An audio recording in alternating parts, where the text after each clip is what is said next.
যতটা সহজ মনে হচ্ছে ততটা কিন্তু সহজ না।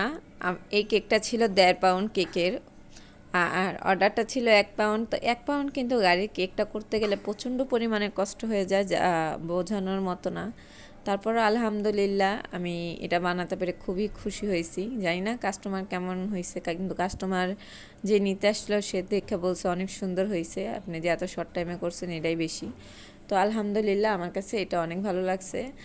আর তাছাড়া কেকটা মানে দেখতে আপনাদের সাথে আমি ১.৫ মিনিটের একটা ভিডিও শেয়ার করতেছি, কিন্তু সত্যি বিশ্বাস করেন কেকটা বানাইতে গিয়ে আমার পুরো দম বের হয়ে গেছে, যে এখানে এই টাইমের মধ্যে আমি কেকটা ৩টা কেকের ডেকোরেশন করতে পারতাম, কিন্তু গাড়ি কেকের ডেকোরেশনটা করতে গিয়ে আমার ৩টা কেকের সমান সমান সময় লাগছে।